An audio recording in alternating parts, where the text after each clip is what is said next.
2026, conosciuta come una delle migliori utilitarie economiche del mercato europeo. Ma questa volta Dacia ha presentato la Sandero in una veste completamente nuova, con uno stile moderno, prestazioni migliorate e funzioni avanzate che la rendono unica nel suo segmento. Andiamo quindi a scoprirla nel dettaglio. Cominciamo dall'esterno. La Dacia Sandero 2026 ha un design più affilato e aerodinamico. La griglia anteriore con finiture cromate e il nuovo logo Dacia le conferiscono un aspetto elegante, mentre i fari LED di nuova generazione la rendono più moderna e premium. Il paraurti anteriore è stato ridisegnato con prese d'aria più ampie per migliorare l'efficienza del carburante. Di lato, le linee scolpite e i nuovi cerchi in lega da 16 pollici le donano un look sportivo. Sul retro, i nuovi fanali e lo spoiler completano il suo carattere dinamico. In generale, la Sandero ora appare come una piccola auto moderna e stilosa, perfetta per la vita cittadina. Passando agli interni, si nota subito un ambiente semplice ma moderno. Dacia ha migliorato notevolmente la qualità dei materiali.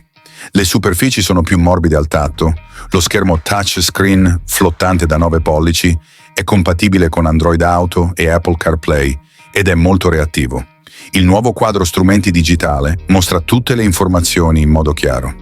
I sedili anteriori sono più comodi, ideali per i viaggi lunghi, mentre nella parte posteriore c'è spazio sufficiente per le gambe.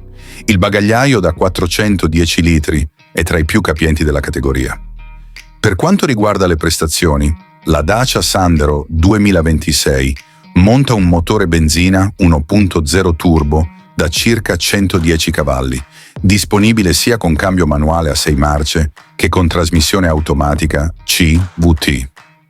Il motore è reattivo, i cambi di marcia sono fluidi e la guida è confortevole. Non è un'auto sportiva, ma per la guida urbana e quotidiana offre prestazioni eccellenti.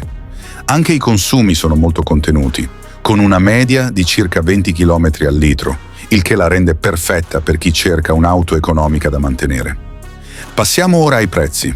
La Dacia Sandero 2026 parte da circa 15.000 euro, mentre la versione full optional arriva fino a 20.000 euro.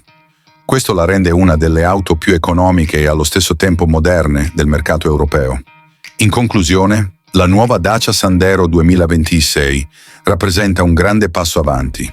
È un perfetto equilibrio tra design, comfort, efficienza e tecnologia. Se cercate un'auto semplice, affidabile e conveniente, la Sandero 2026 potrebbe essere la scelta ideale per voi. Amici, questo è stato il nostro video di oggi sulla Dacia Sandero 2026. Se vi è piaciuto il video, lasciate un like, iscrivetevi al canale e attivate la campanella per non perdere le nostre prossime recensioni di auto. Grazie e ci vediamo al prossimo video.